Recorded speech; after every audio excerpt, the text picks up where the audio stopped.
جو کوئی اللہ سے ڈرتے ہوئے کام کرے گا، اللہ اس کے لیے مشکلات سے نکلنے کا راستہ پیدا فرما دے گا اور اسے ایسے راستے سے رزق دے گا جہاں اس کا گمان بھی نہ جاتا ہو۔ فرمایا کہ میری امت کے 70,000 آدمی بلا حساب کتاب جنت میں داخل ہوں گے۔ صحابہ کرام رضی اللہ تعالیٰ عنہ اجمعین نے دریافت کیا کہ اللہ کے رسول صلی اللہ علیہ وسلم وہ کون لوگ ہیں؟ فرمایا کہ یہ وہ لوگ ہیں جو جھاڑ پھونک نہیں کرواتے، بدفعلی نہیں لیتے، آگ سے نہیں دگواتے اور اپنے رب پر توکل کرتے ہیں۔ ان الحمد للہ والصلاة والسلام علی رسول اللہ۔ اعوذ باللہ من الشیطان الرجیم، بسم اللہ الرحمن الرحیم۔ قال اللہ تعالیٰ فی سورہ الطلاق: ومن یتق اللہ یجعل لہ مخرجا ویرزقہ من حیث لا یحتسب ومن یتوکل علی اللہ فہو حسبہ ان اللہ بالغ امرہ قد جعل اللہ لکل شیء قدرا ومن یتق اللہ یجعل لہ مخرجا ویرزقہ من حیث لا یحتسب ومن یتوکل علی اللہ فہو حسبہ ان اللہ بالغ امرہ قد جعل اللہ لکل شیء قدرا۔ جو کوئی اللہ سے ڈرتے ہوئے کام کرے گا، اللہ اس کے لیے مشکلات سے نکلنے کا راستہ پیدا فرما دے گا اور اسے ایسے راستے سے رزق دے گا جہاں اس کا گمان بھی نہ جاتا ہو۔ جو اللہ پر بھروسہ کرے تو اللہ اس کے لیے کافی ہے۔ اللہ اپنا کام پورا کر کے رہتا ہے۔ اللہ نے ہر چیز کے لیے ایک تقدیر مقرر کر رکھی ہے۔ توکل کا لفظ واقع سے نکلا ہے، جس کے معنی ہے خود کو سپرد کر دینا یا مکمل بھروسہ کرنا۔ عربی میں الوکیل اسے کہتے ہیں جس سے معاملات سونپ دیے جائیں اور وہ ان معاملات کی نگرانی کرے۔ شرعاً توکل انسان کی باطنی کیفیت کا نام ہے۔ اللہ عز و جل کے فیصلوں پر اعتماد کا نام ہے۔ مومن کا اگر یہ عقیدہ ہو کہ وہ اللہ عز و جل کے فیصلے پر اعتماد کرتے ہوئے وہ تمام تدابیر اختیار کرے گا جس کو شریعت نے جائز قرار دیا ہے، تو وہ انشاءاللہ کامیاب و کامران ہوگا۔ اور وہ تمام تدابیر جو بظاہر کتنی ہی مؤثر کیوں نہ نظر آتی ہوں مگر خلاف شریعت ہوں، انہیں اختیار کرے گا تو وہ ضرور ناکام ہوگا۔ تو جو شخص ایسی سوچ رکھتا ہو، ایسی فکر اور شعور رکھتا ہو، تو وہ اللہ پر توکل کرنے والا کہلائے گا۔ ناظرین کرام، توکل اسباب کو چھوڑ دینے کا نام نہیں ہے۔ اسی طرح یہ بھی کلیتاً غلط ہے کہ انسان صرف اسباب و وسائل پر بھروسہ کرے اور اپنے اس رب کو بھول جائے جس نے اس کے لیے تمام اسباب کو پیدا فرمایا۔ اسباب کو اختیار کرنا ضروری ہے اور ساتھ ہی ساتھ یہ یقین بھی ضروری ہے کہ اسباب میں تاثیر پیدا کرنا صرف اور صرف اللہ عز و جل کا کام ہے۔ اسباب اور ذرائع کو، وسائل کو چھوڑ کر توکل کرنا قرآن اور سنت کے خلاف ہے۔ انس بن مالک رضی اللہ عنہ فرماتے ہیں کہ ایک شخص رسول اللہ صلی اللہ علیہ وسلم کے پاس آیا اور اس نے پوچھا کہ کیا اونٹنی کو باندھ کر توکل کروں یا بغیر باندھے؟ آپ صلی اللہ علیہ وسلم نے ارشاد فرمایا کہ عقل و توکل، کہ باندھو اور پھر اللہ پر بھروسہ کرو۔ تو اللہ پر توکل ایمان کی روح ہے، توحید کی بنیاد ہے۔ اسباب اختیار کر کے نتیجے کو اللہ عز و جل پر چھوڑ دینا، اس کا نام توکل ہے۔ بعض حضرات ہاتھ پر ہاتھ دھرے اسباب اختیار کیے بغیر اللہ پر توکل کرتے ہیں۔ ایسے لوگ سخت غلطی پر ہیں۔ اس قسم کے توکل کا شریعت میں کوئی حکم نہیں ہے۔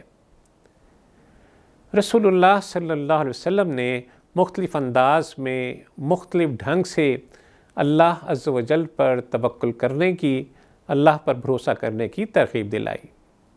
عمران بن حسین رضی اللہ عنہ بیان کرتے ہیں کہ رسول اللہ صلی اللہ علیہ وسلم نے فرمایا کہ یدخل الجنۃ من امتی 70,000 بغیر حساب۔ قالوا من هم یا رسول اللہ صلی اللہ علیہ وسلم؟ قال هم الذین لا یسترقون ولا یتطیرون ولا یکتؤون وعلی ربہم یتوکلون، رواہ مسلم۔ فرمایا کہ میری امت کے 70,000 آدمی بلا حساب کتاب جنت میں داخل ہوں گے۔ صحابہ کرام رضی اللہ تعالیٰ عنہ اجمعین نے دریافت کیا کہ اللہ کے رسول صلی اللہ علیہ وسلم وہ کون لوگ ہیں؟